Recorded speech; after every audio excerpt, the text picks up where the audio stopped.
Hello, aspirants. Welcome to Coaching Classes by Ash. So, like I said, I am here with the topic that is kinds of mortgages. तो जैसा कि आपसे मैंने बोला था, आज का हमारा जो टॉपिक रहेगा वो रहेगा kinds of mortgages. मॉर्गेज क्या है? सेक्शन 58 की जो बेसिक डेफिनेशंस थी वो मैंने ऑलरेडी कवर कर रखी हैं. आप मेरी प्लेलिस्ट में टीपीए पे चले जाइएगा, ट्रांसफर ऑफ प्रॉपर्टी एक्ट, और उसमें देख लीजिएगा. हाल ही में मैंने उसको कवर किया है. अब मैं आगे बढ़ रही हूँ मॉर्गेज का topic, chapter 4 section 58, kinds of mortgages. तो दोस्तों, हमारा ट्रांसफर ऑफ प्रॉपर्टी एक्ट जो है बात करता है कई तरीके की मॉर्गेजेस की. उसमें सबसे पहले जिस मॉर्गेज की बात होती है वो है सिंपल मॉर्गेज. तो सिंपल मॉर्गेज दोस्तों जो है, जैसा कि नाम से पता चल रहा है, सिंपल ही है. ओके, बहुत बेकार था ये. सिंपल मॉर्गेज का मतलब ये है, कल मैंने आपको जैसे जो एग्जांपल दिया था, बायर और बैंक वाला, करेक्ट. सॉरी, मिस्टर ए जो कि इंसान है जो मॉर्गेजर है, एंड बी जो बैंक है वो मॉर्गेजी है. वो सब आपको पूरा एक्सप्लेन है. अब सिंपल सी चीज है, सिंपल मॉर्गेज में ये होता है कि आप अपनी इमूवेबल प्रॉपर्टी के अगेंस्ट एक लोन लेके आते हो, और उस इमूवेबल प्रॉपर्टी को मतलब आप जो बैंक है उसको दे देते हो कि भाई आप इसको सिंपली जो है, ये रही मेरी इमूवेबल प्रॉपर्टी, आप मुझे इसके एवज में लोन दे दो, और मैं आपको जो है, आप मुझे जितना प्रिंसिपल दोगे मैं आपको प्रिंसिपल प्लस इंटरेस्ट लौटा दूंगा या लौटाता रहूंगा, जो भी उसका अपना डीड में जो भी वो चीज मेंशन्ड है. ये सिंपल मॉर्गेज होती है. यही भारत में ज्यादातर फॉलो होती है. क्लियर? सिंपल मॉर्गेज, जैसा कि मैंने बोला, मॉर्गेजर गया मॉर्गेजी के पास, इमूवेबल प्रॉपर्टी उसने बताई कि ये मेरी इमूवेबल प्रॉपर्टी है, इसके अगेंस्ट में आप मुझे लोन दे दीजिए. आपको कोई कॉन्ट्रैक्ट ड्रॉप करना है, आपको कोई अग्रीमेंट ड्रॉप करना है, आपको कोई डीड ड्रॉप करनी है, बिल्कुल ड्रॉप कर लीजिए, मैं साइन कर दूंगा उस पर. तो डीड बनती है, डीड पे पूरा लिखा जाता है कि इनकी प्रॉपर्टी यहाँ सिचुएटेड है, ये उसको जो है उसके एवज में हमसे लोन लेके जा रहे हैं, हमने इनको इतना प्रिंसिपल दिया, इतना इस पे इंटरेस्ट बनेगा, ये हमको जैसा भी देना है, क्वार्टरली देना है, एनुअली देना है, whatever the deed says, उसमें जो भी मेंशन्ड है वो सारी चीजें पूरी होंगी, होती है सिंपल मॉर्गेज. अंडरस्टूड? अब एक और तरीके की मॉर्गेज है भाई, जो इंडिया में फॉलो होती है और बहुत बढ़िया तरीके से फॉलो होती है. मेनली इंडिया में वो ही फॉलो होती है. सिंपल मॉर्गेज तो समझा दिया. अब एक तरीके की मॉर्गेज है जो मैं बोलूंगी तो आपको समझ में आ जाएगा मैं किसकी बात कर रही हूँ. That is mortgage by depositing the title deeds. Mortgage by depositing the title deeds तो आपको पता है भारत में ये बहुत प्रसिद्ध है, ये वाली मॉर्गेज. इसमें क्या होता है, आपकी इमूवेबल प्रॉपर्टी के जो टाइटल होता है, यानी जो पेपर्स होते हैं, वो आप जाके दे देते हो सीधे मॉर्गेजी को. आप बैंक के, जैसे मैंने आपको एग्जांपल दिया था, Mister X and bank. Mister X will go to the bank along with the papers of immovable property. He'll give the papers of immovable property to the bank and say कि भैया take this papers and मेरे को इसके ऊपर loan दे दो. ठीक?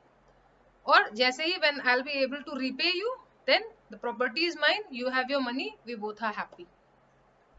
Depositing by title deed. Number 2 type of mortgage. तो दो मॉर्गेजेस हमने पढ़ी, सिंपल मॉर्गेज हमने पढ़ी और mortgage by depositing the title deed पढ़ी. अब आते हैं तीसरी तरीके की मॉर्गेज, जो होती है mortgage bye conditional, mortgage bye condition या कंडीशनल मॉर्गेज जिसको हम बोलते हैं. कंडीशनल मॉर्गेज दोस्तों ये होती है कि जो डीड होती है जिसके बारे में मैंने बात की, उस डीड में कुछ कंडीशंस मेंशन कर दी जाती हैं. कुछ कंडीशंस मेंशन कर दी जाती हैं कि जैसे कि मान लो कि आपने डीड में एक कंडीशन मेंशन कर दी कि मैं जो है इतने टाइम तक आपको पैसे दे दूंगा, तब तक कि ये पूरी प्रॉपर्टी आपकी हुई, आपको जैसा मनो आप वैसे यूज करो. ये कंडीशन लगा दी. मतलब मॉर्गेजर के ऊपर है, अगर मॉर्गेजर ने डीड में कुछ कंडीशंस लगा के जो है डीड तैयार की है, अब वो कंडीशंस आपको सेक्शन 58 में कंडीशनल मॉर्गेज में मिल जाएंगी. ज्यादा नहीं है, 2-3 कंडीशन लिखी है. उसके अलावा भी, तो ये मत सोचना कि वहीं पे अंत है, वो अंत नहीं है.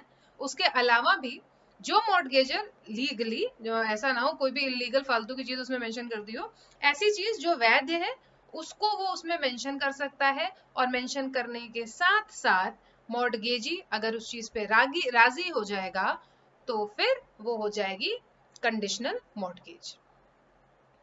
डन?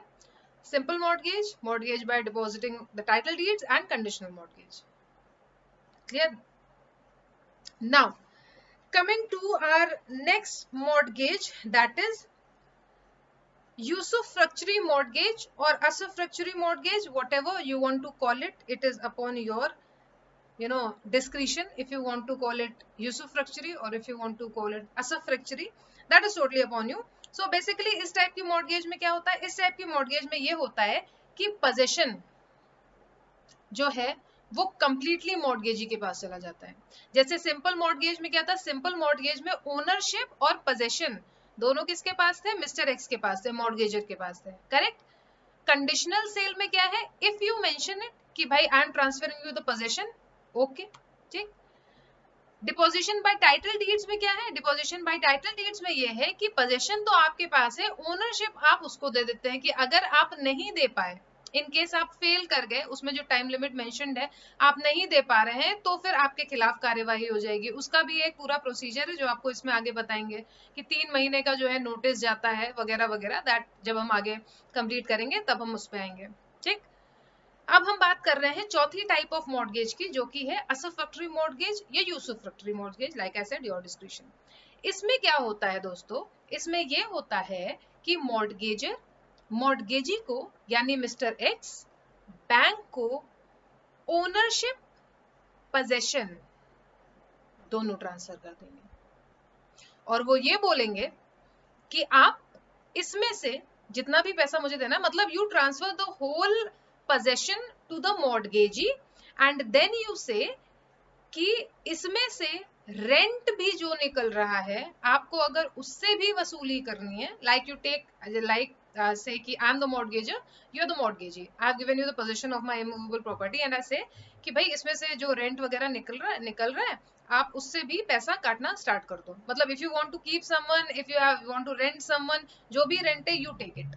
सो ऐसे टाइप के जो मॉर्गेज है, मतलब इसमें की मॉर्गेजर और मॉर्गेजी देख लेंगे कि ऐसा फैक्ट्री मॉर्गेज में आपके रेंट से भी चीजें, यानी रेंट से भी वो प्रिंसिपल पर प्लस इंटरेस्ट अपना दे सकता है।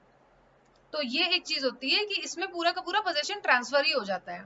जब आप पूरा पे कर लोगे तब आप वापस आ जाओगे अपने सीन में। ये है आपकी असफैक्टरी मॉर्गेज, ठीक। तो इसमें मेन चीज रेंट्स और प्रॉफिट्स जो है वो मेंशन किया गया है, इसका हाईलाइट असफैक्टरी मॉर्गेज का ये है। फिर इंग्लिश मॉर्गेज तो मैंने आपको बताई है, इंग्लिश मॉर्गेज मैंने आपको बताई है, इंग्लिश मॉर्गेज मैंने आपको नहीं बताई है शायद। ओके, तो पांचवी टाइप की हमारी जो मॉर्गेज है दोस्तों वो है इंग्लिश मॉर्गेज। और इंग्लिश मॉर्गेज में बेसिकली ये होता है कि एक सर्टेन डेट लिख दी जाती है, मॉर्गेजर जो है मॉर्गेजी को एक सर्टेन डेट लिख के दे देता है कि भाई इस डेट पे हम आपको पैसे, आपके जितने निर्धारित आपकी राशि है प्रिंसिपल प्लस इंटरेस्ट, वो हम आपको दे देंगे। जहां पे ऐसी एक सर्टेन डेट मेंशन कर दी जाती है वो हो जाती है आपकी इंग्लिश मॉर्गेज। और तब तक के लिए मॉर्गेज प्रॉपर्टी इंटायरली मॉर्गेजी के पास रहेगी, तब तक के लिए वो पूरी की पूरी प्रॉपर्टी मॉर्गेजी के पास रहेगी। और जैसे ही वो सर्टेन डेट हो जाती है, पैसे मिल जाते हैं, तो पूरी की पूरी प्रॉपर्टी जो इमूवेबल प्रॉपर्टी मॉर्गेजी को दे दी थी मॉर्गेजर ने, वो पूरी की पूरी वापस आ जाएगी मॉर्गेजर के पास। तो इंग्लिश मॉर्गेज भी काइंड ऑफ वैसा ही है कि पूरा का पूरा ओनरशिप और पोजेशन जा रहा है, एक सर्टेन डेट लिख के आपने दे दी कि एक सर्टेन डेट है, हम आपको इस तारीख को पैसे दे देंगे, आप हमको इस तारीख को वापस ट्रांसफर कर देंगे। तो ट्रांसफर हो जाता है बेसिकली, यहाँ पे सारी ओनरशिप पोजेशन पहले मॉर्गेजी के पास जाती है, पैसे दे दिए आपने, if you have given the principal plus interest whatever the mortgage amount is, mortgage money is, then your immovable property along with ownership and possession will be transferred back to you from the mortgage. This is English mortgage. Now coming to the last mortgage, that is anomalous mortgage. So anomalous mortgage is very easy. Anomalous mortgage just says कि जो भी mortgages simple नहीं है, conditional नहीं है, title deeds नहीं है, असफैक्टरी नहीं है, English mortgage नहीं है, वो जो बची खुची यानी ये जो जितनी मॉर्गेजेस दी हुई हैं वो उन टाइप की मॉर्गेज नहीं है, जो भी वो हो जाती है अनॉमलस मॉर्गेज। बस इतनी सी बात आपकी बोली गई है काइंड्स ऑफ मॉर्गेजेस में। तो this is what section 58 overall covers. तो सेक्शन 58 में बस यही है। बाकी आपका जो एक केस लॉ है करमचंद वर्सेस बलवंत राय, करमचंद वर्सेस बलवंत राय का केस जो है आपका AIR 2009 का, इस केस में दोस्तों ये बोला गया था कि असफैक्टरी मॉर्गेज के लिए कोई लिमिटेशन नहीं है रिडीम करने के लिए, यानी जैसा कि मैंने बोला था असफैक्टरी मॉर्गेज में आपको वो दे देता है कि रखो इसको, इसमें से जो रेंट्स हैं जो प्रॉफिट्स हैं तुम लो, ठीक। तो उसमें यानी कि करमचंद वर्सेस बलवंत राय के केस में ये बोला गया कि रिडीम करने की कोई स्पेसिफिक लिमिटेशन उसमें नहीं दी गई है।